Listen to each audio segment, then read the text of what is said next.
मानास tiger रिजर्वनि field director doctor बैरबसि माधरखौ सोलायबाय।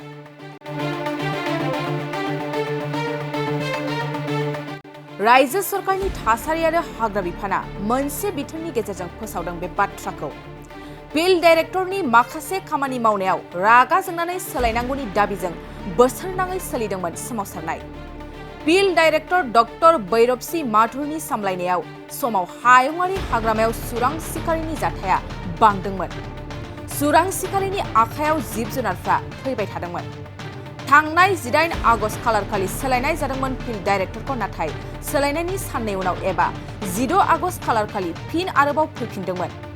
बेनि उनाव फिन आरोबाव रागा जोंखांबावदोंमोन गुबुन गुबुन दल संगठना।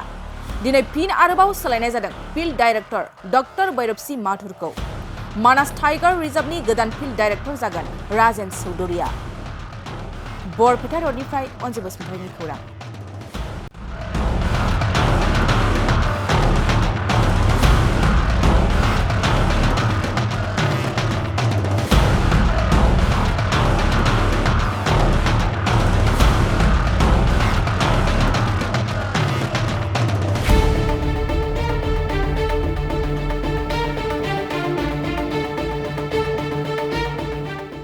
गोजोनथाव खौरां।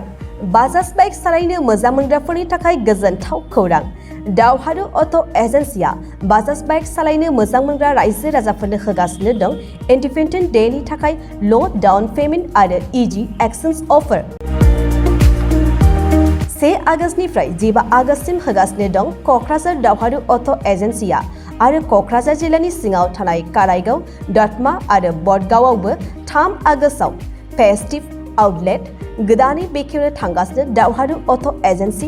बे गोदानै बेखेवनाय ब्रान्च श'रुमआवबो ल' डाउन पेमेन्ट आरो इजि एक्सचेन्ज अफार लानो हागोन।